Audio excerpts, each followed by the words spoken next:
7h30, 9h30, Nicolas. Chers amis, bonjour encore pour ceux qui viennent de nous rejoindre sur cette matinale Toxin. On va passer au grand entretien de la matinale. Vous le savez, chaque vendredi, comme chaque jour, nous avons des grands entretiens. Et ce matin, c'est l'ami Olivier Delamarche qui me fait l'amitié de venir pour décrypter la situation économique catastrophique, tragique. Cher Olivier, comment ça va ? Écoute, moi ça va très bien. Tu sais, je suis allé m'installer à Genève. Ouais. Je ne pouvais plus les supporter. Je peux toujours pas les supporter d'ailleurs, mais je les supporte d'un petit peu plus loin, on va dire. Donc, et il fait beau là aujourd'hui, donc tout va bien. Tant mieux, on te sent rasséréné. C'est vrai que tu as fait le choix de partir parce que c'est vrai qu'ils sont absolument insupportables et en plus ils nous mettent dedans pour tout à fait trivial malheureusement, et on va essayer de décrypter avec toi ce matin ce qu'il en est concrètement. On va aborder pas mal de sujets. Toi, tu es cofondateur notamment de la lettre économique Les Incorruptibles. Bien entendu, vous pouvez rejoindre cette lettre pour avoir tes décryptages, hein, Olivier, tes analyses, tes décryptages, tout ça. Hein. Oui, c'est pas que économique, c'est géopolitique, c'est politique aussi, et j'essaie d'amener un petit peu d'humour dans ce monde de brut, quoi, parce que je pense qu'il en faut de plus en plus pour supporter l'équipe en place. Ouais, alors, les équipes en place d'ailleurs, parce qu'il n'y en a pas qu'une. C'est malheureusement le cas au Canada, aux États-Unis, en Allemagne, etc. C'est le règne de l'incompétence et de gens qui sont de plus en plus tordus, quoi. C'est-à-dire que malheureusement, je l'avais écrit il y a déjà quelque temps en disant que pour cacher toutes leurs saloperies, ils étaient prêts à faire une guerre, à entrer en guerre, et on voit tous les jours quand même qu'ils tentent le coup, ce qui est catastrophique. Alors j'espère que les gens se réveilleront avant d'être envoyés ou avant qu'on envoie leurs enfants au front. Mais pour l'instant, je vois pas beaucoup de réveil, et je vois que comme au moment du Covid, eh bien les gens sont placides et ne bougent pas, quoi. Oui, c'est vrai qu'il y a une certaine forme d'apathie populaire. Alors, pas ceux qui nous regardent ce matin, pas ceux qui sont abonnés à ta lettre, pas ceux qui sont abonnés à ta chaîne YouTube ou aux nôtres, bien entendu, mais il y a quand même une partie de la population qui ne bouge pas clairement. Je voulais qu'on reparle, bien sûr, de cette marche vers la guerre. Tu vas nous en dire plus, on va en parler ce matin, mais je voulais commencer. Bruno Le Maire, Bruno le Rigolo, est venu dimanche soir sur JTTF1 en 6 minutes 32, nous a expliqué il allait continuer à serrer le kiki des Français à hauteur de 10 milliards pendant que Macron lui file 3 milliards à l'Ukraine, 3 milliards et plus parce qu'il n'y a pas que ça. Franchement, Bruno Le Maire, il se moque pas un peu de la tête des Français là, quand il vient nous annoncer une baisse de fonctionnement des dépenses de l'État, hein, parce que c'est ce qu'il a annoncé. En fait, ils sont en roue libre totale, c'est-à-dire que plus personne n'a véritablement les manettes. L'Allemagne, qui était la locomotive, si tu veux, de l'Europe, en tout cas économiquement, l'Allemagne est en train de plonger, mais ça c'est attendu, hein, on le sait depuis un moment. On le sait depuis Nord Stream, je dirais. C'est-à-dire qu'à partir du moment où on coupe le gaz à un pays qui est un pays qui a encore une industrie, nous on l'a pas, donc on n'a pas trop souffert parce que finalement on n'a pas vu la différence. Mais eux, ils ont de l'industrie, et quand on coupe le gaz, qui est la principale énergie de l'industrie, eh bien, il faut s'attendre à ce que le pays ait des problèmes. Donc ça, on le savait depuis un moment. Il y avait que Monsieur Le Maire qui ne le savait pas. Et aujourd'hui, on est dans une fuite en avant aussi, c'est-à-dire que on fait de la dette parce qu'on ne sait pas faire autrement, et puis on distribue de l'argent à qui mieux à l'Ukraine, mais on n'en trouve pas pour les agriculteurs, mais on n'en trouve pas pour... Et puis après, c'est des mots, c'est Gabriel Attal qui nous dit que l'agriculture va être la nouvelle priorité absolue du gouvernement. mais c'est que des mots. C'est-à-dire, il n'y a pas de vision sur le long terme. On voit qu'ils naviguent à vue, qu'ils essaient de mettre des patchs sur des trous béants, et que voilà. Mais concrètement, tu n'as jamais rien qui soit fait. Tu connais sûrement Charles-Henri Gallois, que tu as dû recevoir plusieurs fois, dont j'ai fait la préface du livre. Et Charles-Henri Gallois, c'est lui qui a sorti l'histoire des OATI, les OAT indexés sur l'inflation, qui nous coûtent un pognon de dingue. Ensuite, il y a eu le plan de relance européen, qui est doublement coûteux, puisque déjà au départ, on donnait plus que ce qu'on recevait, et puis pas qu'un peu. Et puis en plus, ils ont eu la brillante idée, nos dirigeants ont eu la brillante idée de ne pas emprunter quand les taux étaient à zéro. Sur le plan, puisque je rappelle que l'Europe n'a aucune ressource propre, donc n'ont pas emprunté les 800 milliards qui devaient être le plan de relance, et ils en ont emprunté qu'une toute petite partie, 50, 60 milliards, et maintenant ils empruntent.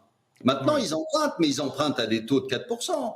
Donc, évidemment, ça va nous coûter encore plus cher. Donc, le trou qui était déjà au départ assez sérieux va s'amplifier, et au fur et à mesure que les emprunts vont se faire à des taux qui sont autour de 4 aujourd'hui, voire plus. Donc, voilà, enfin, il y a jamais une bonne décision de prise. Il y a une fuite en avant. Je pense qu'ils se disent que, de toute façon, à un moment, les banques centrales n'auront pas le choix que de se mettre en face des États avec une dette monstrueuse, et qui rachèteront exactement pendant la période, comme pendant la période de quantitative easing, et qui rebaisseront les taux. Mais aujourd'hui, on n'a pas de croissance. C'est pas vrai. Le 1,4 était ridicule. On a tous dit au moment où il a sorti que ça sera jamais un 4, et ça sera jamais 1 non plus. Si on fait du 0,5, c'est le grand maximum de ce qu'on peut espérer.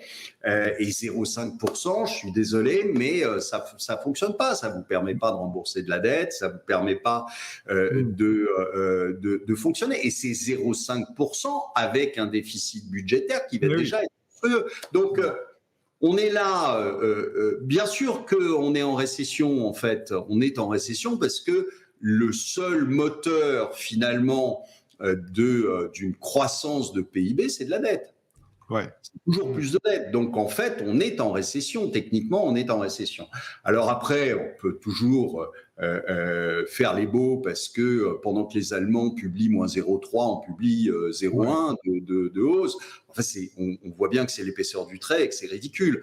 Les calculs du PIB, on sait très bien comment c'est fait. Enfin, moi, je vous mets, vous me donnez le chiffre que vous voulez, et puis je vous le fais, le PIB. Hein, c'est pas compliqué. Donc, et ça fait des années qu'on fonctionne comme ça.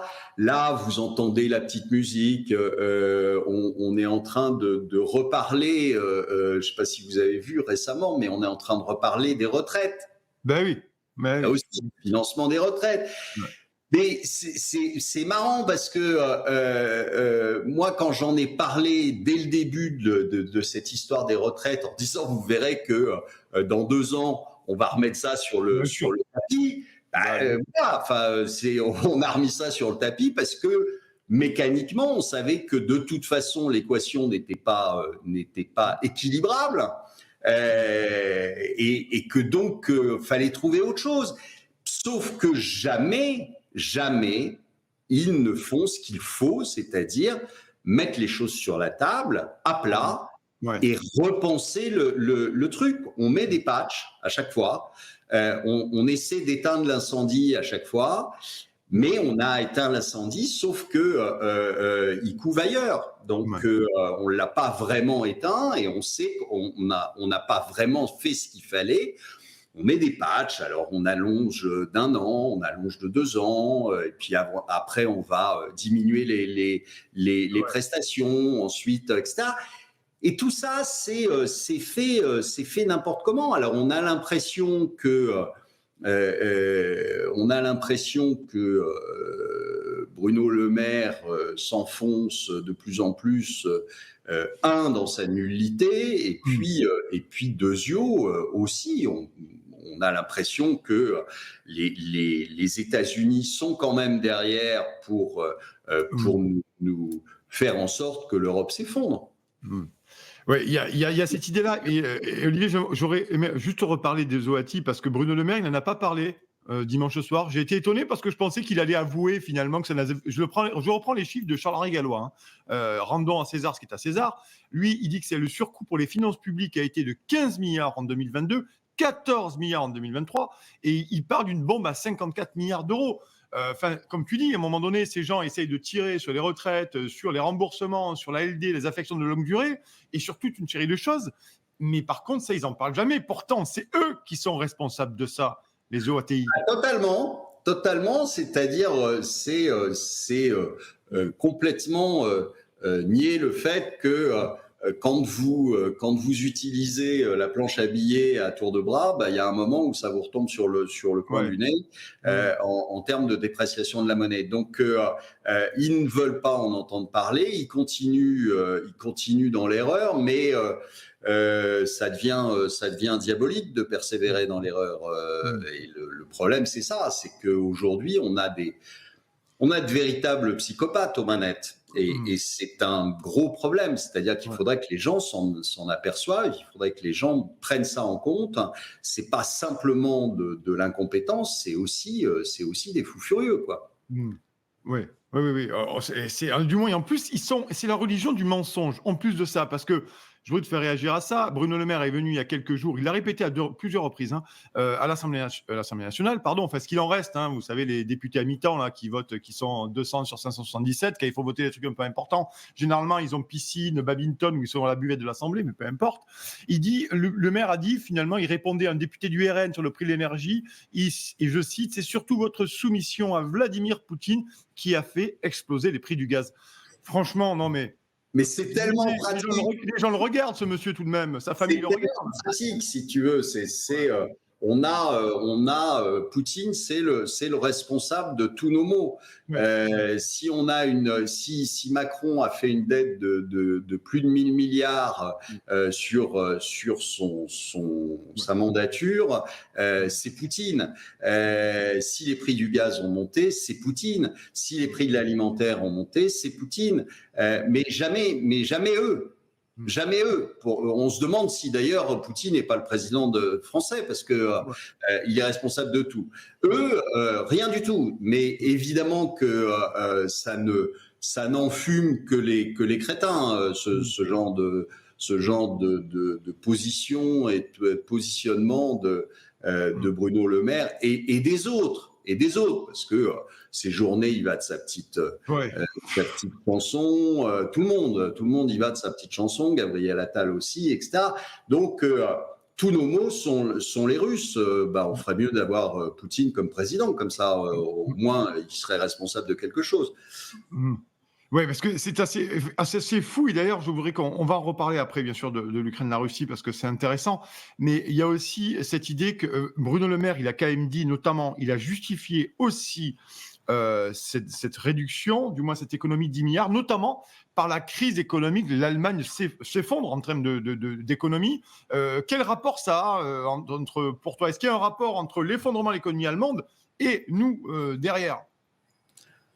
Aucun, mais sauf que c'est ce que je te disais, c'est-à-dire que les Allemands étaient la locomotive économique de l'Europe. Donc, il est évident que si les Allemands s'enrhument, nous, on va mourir. Donc, économiquement.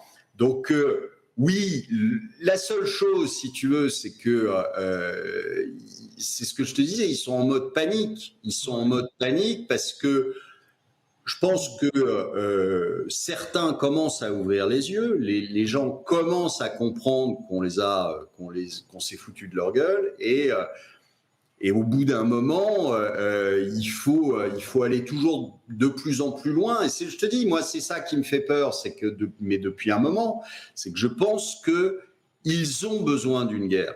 Ils ont besoin d'une guerre pour cacher toutes leurs saloperies. Ils ont besoin d'une guerre pour cacher qu'ils sont corrompus. Ils ont besoin d'une guerre pour cacher toutes les erreurs qu'ils ont faites, et pour mettre le couvercle sur la bouilloire qui est en train de s'énerver. On l'a vu avec les agriculteurs. Alors, les agriculteurs, ça a été un coup d'épée dans l'eau, parce que, comme d'habitude, il y a quelques traîtres chez les associés, enfin, chez les certains syndicats, qui ont dû prendre leur petite enveloppe et puis qui sont repartis se coucher.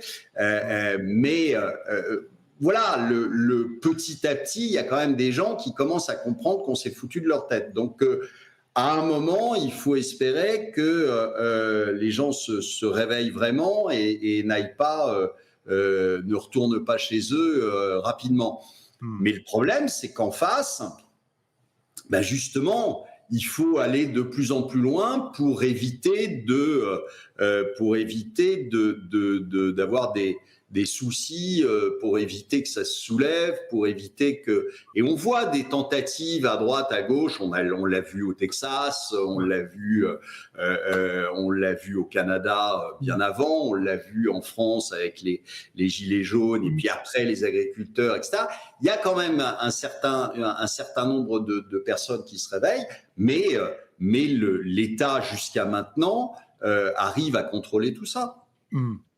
Sur les agriculteurs, c'est intéressant parce que tu disais, si je peux me tromper, mais je suis pas convaincu que ce soulèvement des agriculteurs, débouchera sur quelque chose de positif. Est-ce que j'ai envie d'avoir un peu d'espoir ce matin? J'ai quand même l'impression que les agriculteurs, à force de les avoir fait lambiner, les avoir enfumés, parce ça fait 1 mois et demi qu'on les enfume, et plus de temps que ça encore, j'ai quand même l'impression que pour travailler sur les blocages et avoir discuté avec pas mal, c'est que maintenant, ils sont en train de se rendre compte des ravages de la mondialisation et du libre-échange. Et aujourd'hui, je pense que le gouvernement a poussé très loin, finalement, ça sous injonction bruxelloise, et que les avoir enfumés comme ça pendant des semaines et des semaines, aujourd'hui, maintenant, le point de non-retour est atteint, notamment sur la construction même de notre soumission au libre-échange et à la mondialisation. Est-ce que ça aussi, Olivier, ça ne pourrait pas donner quelque chose, finalement, à force de les prendre pour des abrutis, pour ne pas dire autre chose?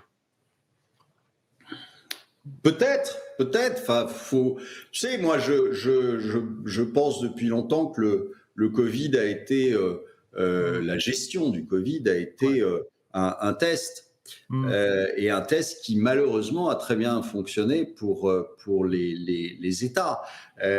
Alors maintenant, là aussi, il y a des choses qui sortent, etc.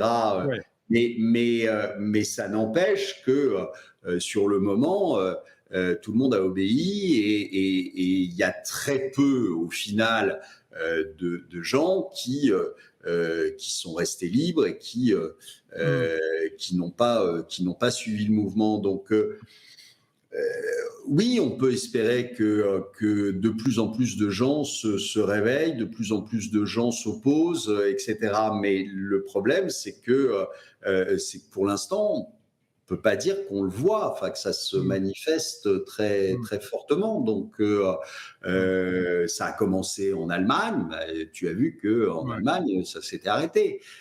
Donc, moi, je suis assez sceptique là-dessus, et c'est pour ça que tu as une véritable course de vitesse entre les gouvernants qui essayent d'aller de plus en plus loin dans le contrôle, dans ce qu'ils mettent en place pour contrôler les populations, etc., et une espèce de marche forcée vers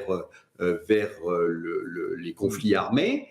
Et puis, de l'autre côté, un réveil de la population, mais qui se fait lentement, on peut le dire, qui se fait lentement, et on a l'impression que pour l'instant, c'est plus les gouvernants qui gagnent la course que le réveil des peuples.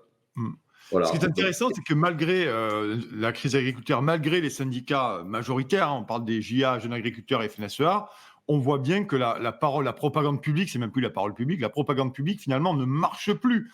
Parce qu'on voit bien qu'ils sont rentrés chez eux, mais ils ne sont jamais trop rentrés chez eux, parce que ça continue ici, beaucoup d'actions qui se passent depuis 4-5 jours. Il y a eu les déclarations de Gabriel Attal jeudi. Finalement, on se rend compte que ça n'imprime plus. Les agriculteurs et beaucoup de gens ne croient plus à ces mensonges. Il y a cette escroquerie intellectuelle de nous dire que finalement, le gouvernement ça va s'occuper d'eux, et notamment Emmanuel Macron. Donc finalement, est-ce que ça aussi, c'est pas une source d'espoir que de voir que ces gens, finalement, tu as raison depuis le Covid, eh ben maintenant, plus personne ne les croit, ou une grande partie de la population ne les croit. Oui, mais enfin, t'en as encore, et puis ils mettent en place toute une machinerie avec Thierry Breton entre autres. Hein, ils mettent en place toute une machinerie pour essayer de bloquer les discours opposants. Ils savent, à mon avis, ils savent pertinemment qu'ils vont se prendre une raclée monumentale au moment des élections européennes. Mais je dirais ça changera pas grand-chose parce que il faut quand même se rendre compte que c'est absolument pas l'Assemblée européenne qui dirige, c'est la Commission européenne. Et en plus de ça, le problème, c'est que quand tu écoutes les oppositions, c'est des oppositions fake, c'est-à-dire en fait, elles sont toutes d'accord pour plus d'Europe, elles sont toutes d'accord pour faire la guerre à la Russie, elles sont toutes d'accord pour, au final, que tu votes pour Bardella ou que tu votes pour Renaissance ou autre, finalement, c'est les mêmes. Ouais. Finalement, c'est exactement les mêmes. Quand tu écoutes Bardella sur sa campagne européenne, a priori, je vois pas, c'est l'épaisseur d'une feuille à papier à cigarette, si tu veux. Donc, au final, ça changera strictement rien. Ouais. Malheureusement, ça changera strictement rien. À mon avis, il n'y a qu'une seule élection qui peut changer quelque chose, c'est l'élection américaine. Toi, tu penses que finalement, il faut se tourner vers les États-Unis pour voir un quelconque changement, c'est ça? Je pense que ça peut, en tout cas, démarrer là. Pour nous, je pense que Trump pour lui, l'histoire européenne, elle est pliée. Ils ont réussi ce qu'ils voulaient faire, c'est-à-dire mettre à genoux l'Europe en termes économiques. Donc ça, ils l'ont fait. Je pense que ça ne changera pas grand-chose. Ça peut changer pas mal de choses sur les guerres en cours, parce que Trump n'est pas un farouche partisan d'aller donner des sous à Monsieur Zelensky et à son régime corrompu. Donc voilà, je pense qu'il y a en effet quelque chose qui peut bouger. Il y a quelques démocrates qui doivent avoir chaud aux fesses en ce moment parce que il y a des chances qu'ils se retrouvent en prison. Mais pour moi, c'est la seule élection qui compte réellement parce que, je dis, les élections européennes, quoi qu'en soit le résultat, je ne pense pas que ça changera grand-chose, ni pour nous, ni pour les Européens. Parce que finalement, tous, enfin, il n'y en a pas un qui, dans les grands partis, qui veuille mettre fin à cette mafia européenne qui nous dirige. Et puis quand on voit les salaires, les indemnités des eurodéputés, ça fait rêver quand même. Hein. Je les ai sortis dans le Tocsin il y a 10 jours avec autour de plus de 10 000 euros par mois, ne serait-ce qu'en termes d'indemnités, c'est quand même colossal. Donc on voit bien que là, effectivement, on n'a pas envie de renverser la table. À 10 000 balles par mois, t'as pas tellement envie de renverser la table. C'est plus que 10 000 balles par mois, parce qu'en plus, t'as pas d'impôt là-dessus. Enfin bon, c'est réellement beaucoup plus. Donc les places sont bonnes. Donc évidemment, personne n'a envie d'arrêter ça. Et puis tu vois bien. Enfin, je veux dire, comment Van der Leyen peut oser oser se représenter. Enfin, je veux dire, cette bonne femme est corrompue dans tous les sens. Elle s'est fait virer déjà du ministère de la Défense allemand avant de prendre la tête de l'Europe. Elle est pourrie jusqu'à la moelle. Personne ne bronche, personne ne dit mais non, votre place est en prison. Enfin, je veux dire, c'est un truc de fou. C'est un truc de fou. Elle mange à tous les râteliers. Elle provoque depuis un bon moment en donnant toujours plus à Zelensky. Maintenant, Monsieur Macron qui veut livrer notre clé nucléaire à l'Europe. Enfin, je veux dire, on est dans un monde de fous. On est dans un monde de fous avec des gens qui sont des va-t-en-guerre, bien planqués évidemment derrière leur dos. Il y en a un paquet, hein. Il y en a un paquet en France sur les plateaux télé. Hein. Ils sont nombreux. Sur les réseaux, c'est ahurissant. Enfin, ce que tu vois, c'est ahurissant. Des gens qui te disent bon, maintenant, il faut envoyer vos enfants se battre pour l'Ukraine. Depuis la mort de Navalny qui ne représente rien en Russie, qui est un escroc, qui est un droit commun, qui était en tôle pour ça. Alors, les gens qui te disent que ce type-là faisait peur à Poutine. Il était au fin fond d'une prison, enfermé pour 19 ans. Tu parles qu'il faisait peur à Poutine. Complètement. Il n'existe pas. Et on en fait une icône mondiale de la résistance à l'oppression. Non, mais c'est une blague. Et aujourd'hui, parce que Navalny est mort en prison, après je ne sais pas comment il est mort, et je dirais peu importe, parce qu'il est mort en prison, ça y est, il faudrait aller se battre contre Monsieur Poutine. Et je leur dis à tous, mais allez-y les premiers, on vous regarde. Hein. Allez vous battre, allez prendre un fusil et allez vous battre contre les Russes si vous en avez tant envie de ça. Donc pour défendre, on ne sait pas quoi d'ailleurs, parce que on n'a pas été attaqué, que je sache. Donc et la France est censée ne pas être en guerre. Alors il y a que M. Macron qui pense qu'elle est en guerre, mais on n'a pas voté pour ça non plus, M. Macron. Aucun Français n'a voté pour faire la guerre à la Russie, d'accord ? Sauf peut-être à la Poédie et quelques débiles qu'il y a sur LCI et des généraux d'opérette qu'il y a sur LCI et qui veulent à tout prix la guerre contre la Russie. Enfin, ça devient grotesque, notre comportement. On est grillé sur toutes les scènes internationales.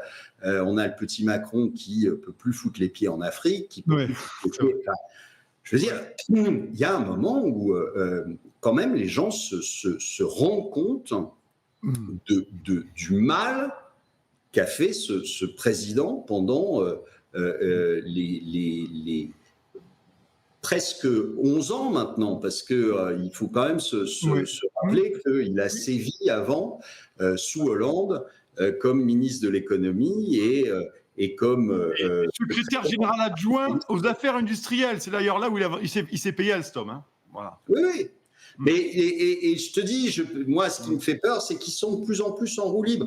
Pour moi, la nomination de l'ex-mari d'Attal, séjourné, il n'est pas diplomate, il n'a rien. Enfin, je veux dire, il ne sait même pas parler français. Il ne sait visiblement même pas calculer ou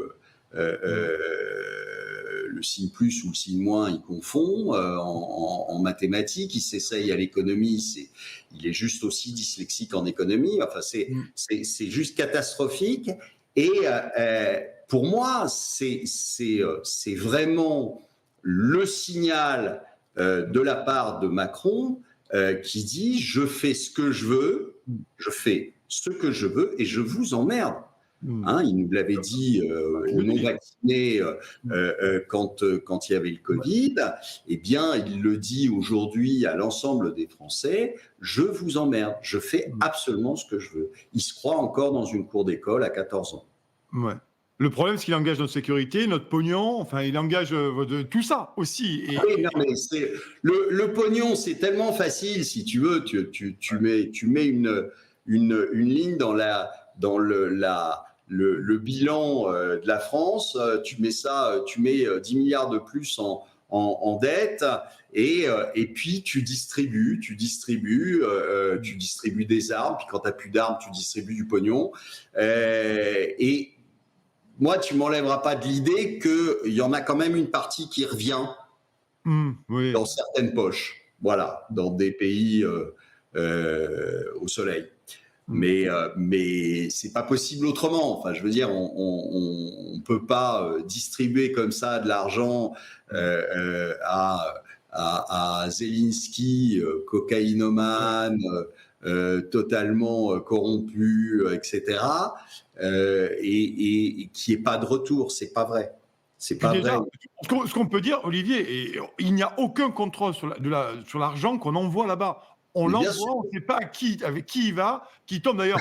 Le nombre de mecs qui ont été virés par Zelensky de son propre gouvernement ou de son propre garde rapproché pour corruption, c'est pas moi qui les ai virés, c'est Zelensky lui-même qui les a virés pour corruption. C'était dans tous les médias. Oui, parce qu'il ne touchait pas simplement. C'était ses copains qui lui piquaient ce que lui voulait, donc il les a virés pour ça. Mais enfin, je veux dire, on est dans un truc qui est ahurissant. Enfin, depuis le départ, cette histoire est ahurissante. C'est-à-dire, c'est une guerre qui a été voulue par les Américains pour faire marcher leur complexe industriel de l'armement, et deux, pour planter l'économie européenne. Et ils ont totalement réussi. Et pourquoi ils ont totalement réussi? Parce qu'ils ont des relais en Europe qui sont dociles, qui s'appellent Olaf Scholz, qui s'appellent Emmanuel Macron, qui s'appellent Meloni, qui s'appellent et compagnie, et puis l'anglais.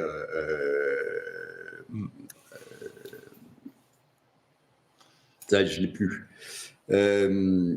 Le nom du Premier ministre anglais. Ah oui, alors je le vois, mais j'ai son nom.